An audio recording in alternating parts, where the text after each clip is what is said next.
Andrew, welcome back on the podcast. It's good to see you. Thank you so much. Great to be here.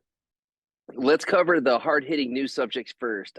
Your new boat, chair, whatever you call it, it looked pretty darn fun. I watched it yesterday, I think it was, and maybe today. I can't remember, but get us up to speed on what you're doing out there.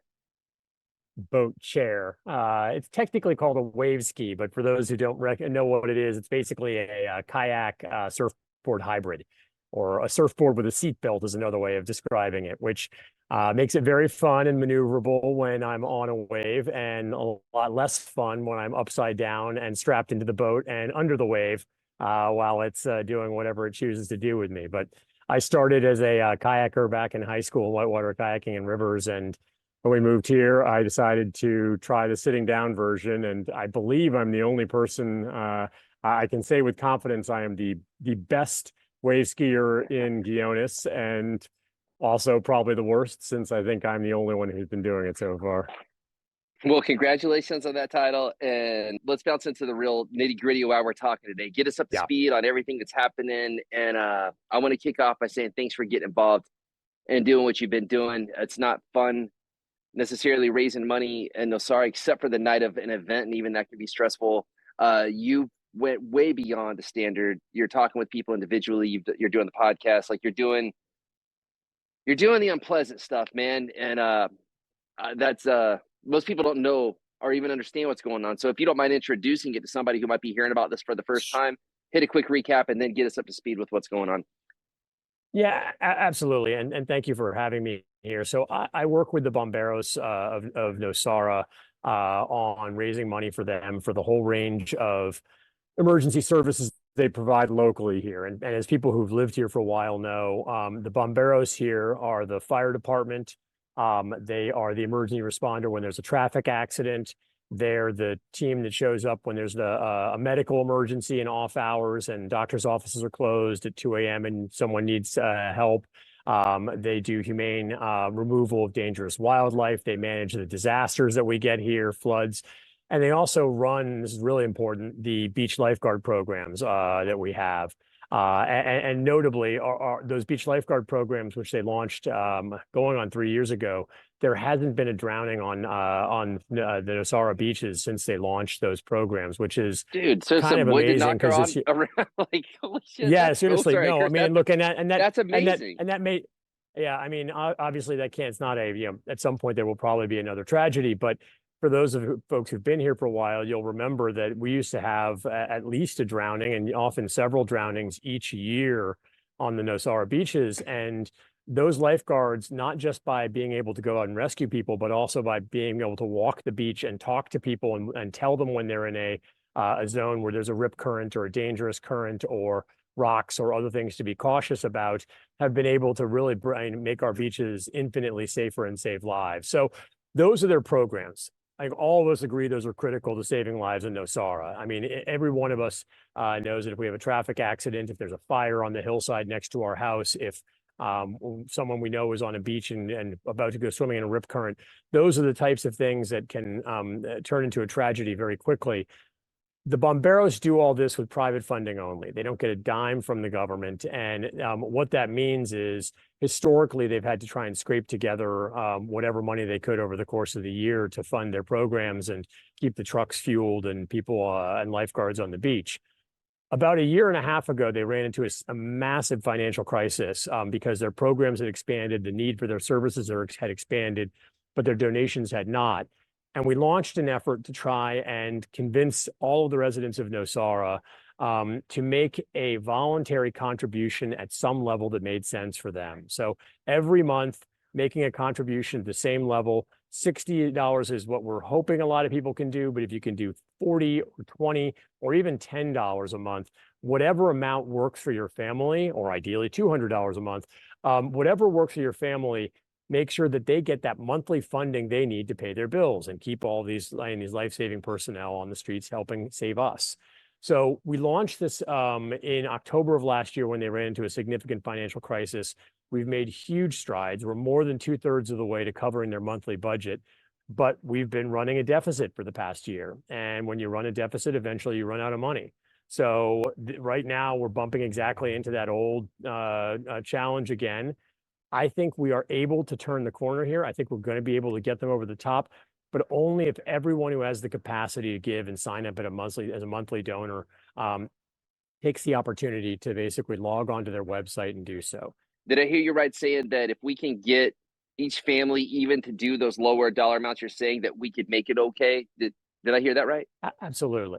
Yeah, absolutely. We're over 200 families now signed up at an average of $60 a month in NOSAR. That's fantastic. I mean, that is, and we also have had 35 plus very generous businesses sign up to make monthly contributions as well and and join this effort because they have a stake in the safety of our community too. So we're about 100 families away at the $60 level or a little more at the lower level of getting the Bomberos to a place where they have the funding every month that they need to run those programs indefinitely going forward, and us not having to do this podcast once a year to try and shake the trees. That's the good news. Now, here's the bad news. They're really close to running out of money. I mean, we're like down to less than a 60-day burn right now, which means that, and that's with all the money coming in. So even after you factor in the very generous contributions being made monthly right now, the clock is ticking. And this week, the Bomberos are letting 2 of their 5 lifeguards know that they're probably going to have to lay them off for now. Hopefully, they'll be able to bring them back at some point, but they don't have the money to pay them, and we can't afford to put all of their programs at risk by having 5 lifeguards on our beach rather than 3. Now, that obviously is not sustainable. We need to make sure that this lifeguard stations are fully staffed. We need to make sure that the firemen are fully staffed because they're the ones out there rescuing folks. All right. So the good news is we have a system in place that's doing fairly well, but we've had to do expansions, and whatever savings that have been put aside is depleted. We're now running negative. So the bad news is, well, as exactly as you said, we're out of money and the clock's ticking quick, but it also sounds very solvable. It sounds like this is a better situation than we've been in years past. We just need a couple people to step up like now. Yeah, and that's exactly. I'm glad you brought that up because in August of 2022, so less than a year and a half ago, basically, the Bomberos had a budget that ran around $18,000 a month to keep all of their personnel paid for, and the fuel and the trucks and insurance and all the things equipment repaired, and they only had maybe $1,500 a month in recurring contributions, which meant every single month they had to figure out how to scrape together more than $16,000 just to keep doing what they were doing. Well, since then, the community's grown and their costs have grown, and they're now over $22,000 a month that they need to raise. And the exchange rate's awful, obviously, for people who have been donating in dollars and they have to pay in colones. But the good news is they're over $15,000 in monthly revenue now. So we're already have closed that gap from a deficit, a year and a half ago, a monthly deficit of more than $16,000 every single month, to a monthly deficit of less than $6,000, even as those programs have grown and they've expanded the beach lifeguards and hired an extra firefighter to make sure that they're fully staffed. So we can do this. I mean, it's in our grasp, but what it takes is everybody who's watching and if you've signed up already, thank you. If you can call one friend or post to one group that you're in and say, hey, if you have a neighborhood association, ask them if they've signed up. If you have a community of folks at like a little surf gang WhatsApp group that you're in, just post something and ask if everybody's signed up for the Bomberos. And if they have any questions, send them to me and I'm happy to answer them, because we are really close to solving this problem. And that's a rare thing to say in NOSARA. I mean, we have a lot of issues in NOSARA that are kind of these year in, year out issues that every time you make a little progress, it feels like you're backsliding again. I mean, there's overdevelopment stuff, there's sewage pollution, there's, monkey electrocutions, all these things that just feel like they're too big for us to grapple with and they'll be here forever. This one is in our grasp. I mean, this one can be solved, but we're at that crisis moment now where we need people to sign up so we can turn that corner. Gotcha. What other message do you have right now to get out there? Because it sounds like this one is poignant enough that we almost could just focus on this right here. Just wave the flag. It's like, hey, pay attention, everybody, for just a bit. It's not that expensive. It's worth it. We need to do it. And it really sounds like a phenomenal situation compared to years past. And also in all of our those competing things that you mentioned, all the additional NGOs that open every year, also peel money away from things too. And that really does happen. We're squeezing blood from the same spots. We need a little bit of focus. Come back to this Bomberos thing, right? Like right now, it sounds like is what you're saying.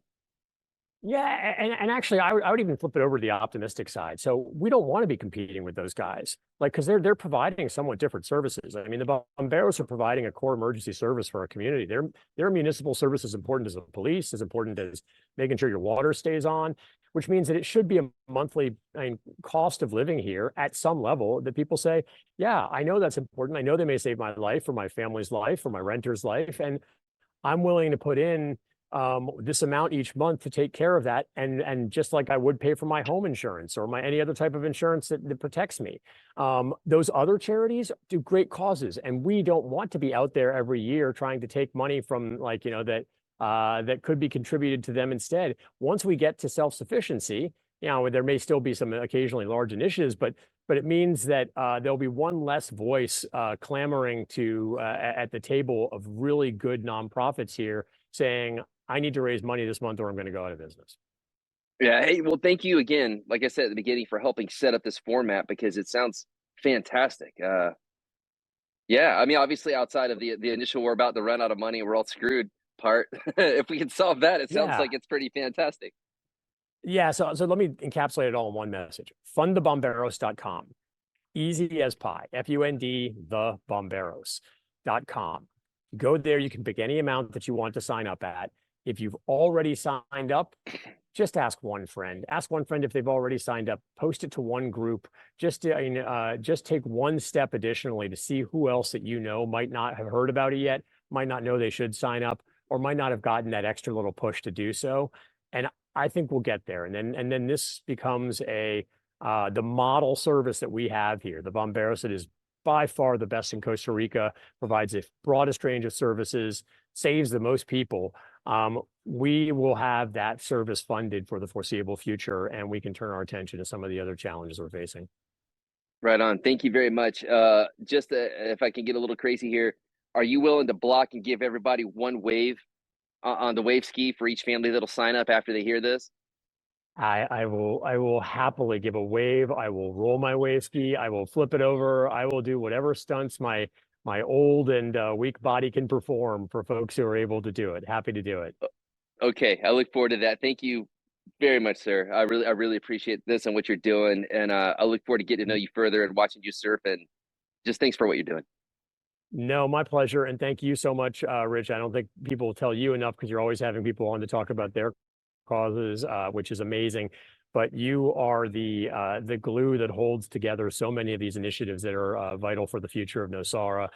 Your podcast, your work outside of the podcast, your ability to share with the community what you're seeing and hearing, and who you know, and what's important for them to know, has made a difference not just for the Bomberos, but for many of the organizations that work here. And I can't tell you how much I appreciate you doing this. Yeah, thanks for saying that, man. That means a lot. I don't really think about it that way, but I really, really appreciate you saying that. Thank you. My pleasure.